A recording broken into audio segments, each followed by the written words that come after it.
Welcome back to Tommyknocker Spices and Rubs. I'm Tommyknocker. What we have in front of us today is 2 pounds of raw chicken wings.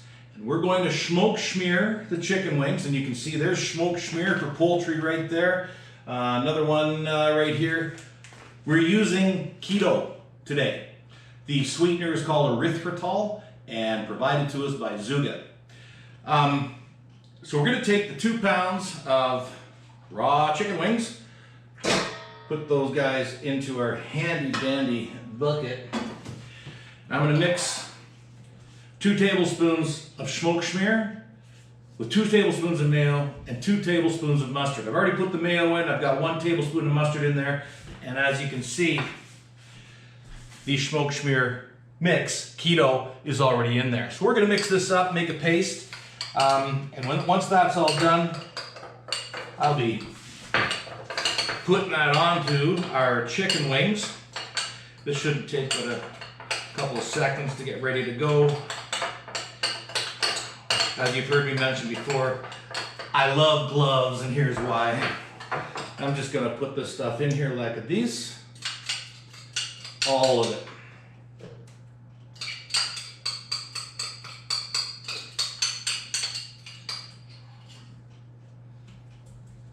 Don't worry about cross-contamination. There's nothing else that's going to be using or touching this spoon today except dishwater. All right, so that's all in there. And now I'll bring this up front right here for you. We're just going to mix this all up, get all of these wings covered with that wonderful seasoning called smoked Shmear.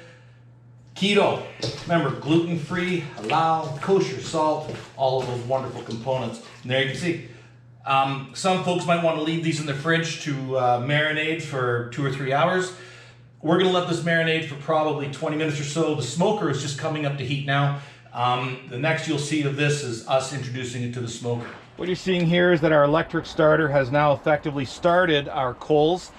It's been in there long enough that it has to come out. So I'm first going to unplug it and get rid of my extension cord. And I'm going to close the flue or damper, and I'm going to remove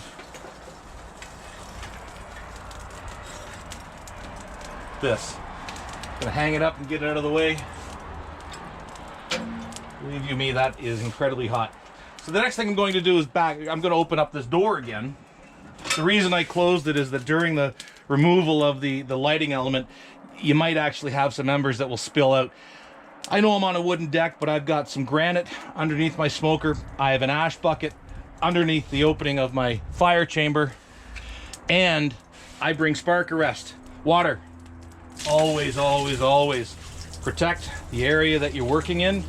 If you're out in the backyard and you've got a lot of grass around you, make sure it's all wetted down. I function with this on hand all the time. Now what we're going to do is close everything up and bring everything up to temperature.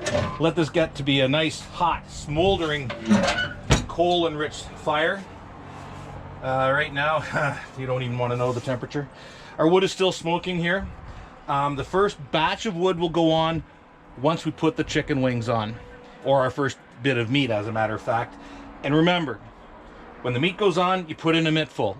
Half hour goes by, another mittful, half hour, another mittful, half hour, another mittful. So 4 times. When you put the meat on, half hour, half hour, half hour, and that's it.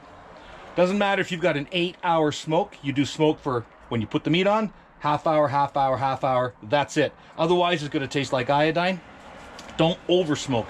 You're using smoke as a flavor enhancer, and we're going to continue to hammer that home so that everybody understands you use a little bit of it, not an excessive amount of it, and you'll have a much more pleasurable experience with wonderfully flavored meats.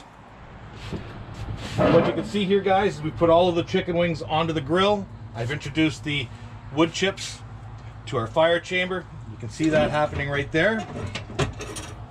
And we're going to shut this down.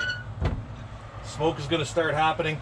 We'll be back in half an hour to put another mittful of wood chips on the fire. It's been a half an hour since we put our chicken wings on. We're not necessarily going to look at them right now because guess what? Looking ain't cooking. But we're going to put the next mittful of our wood chips on so that we can continue getting that glorious wood flavor onto our chicken wings.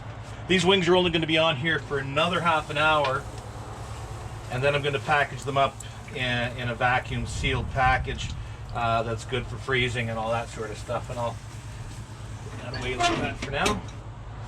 And I've damped this down, so what it does is it forces more smoke to remain in the chamber for a longer period of time, as opposed to just blowing right out the stack. So we're keeping our temperature at around 210 right now. It's a great sort of temperature range when you're dealing with the chicken wings. You're actually par cooking them, but you're going to be getting them into an air fryer or your oven once you get home with them, and they are absolute dynamite. I'm going to put the water back around the base of the opening that you can see at the end of my fire chamber, just basically to make sure that if we have any sparks that come out, I'm not going to burn my deck down. But I do have a granite slab underneath. I do have an ash bucket or a spark bucket there, and so far so good. Anyway, thanks for now. We'll be back shortly. Welcome back. The wings have been on for an hour, and as you know, I view this as basically the seasoning or flavoring phase of things. I'm going to remove all of them from the smoker, and I'm going to package them up shortly. So we'll get this done right away. Here are the wings right off of the smoker. You can see some of the steam coming off. These are not cooked and ready to eat. These basically have to go into an air fryer or into the oven or into a deep fryer, whatever, however you want to finish them. They're not ready to eat yet, but boy, they're seasoned beautifully. What I'm going to be doing is I'll be vacuum packing them and then putting them in the freezer.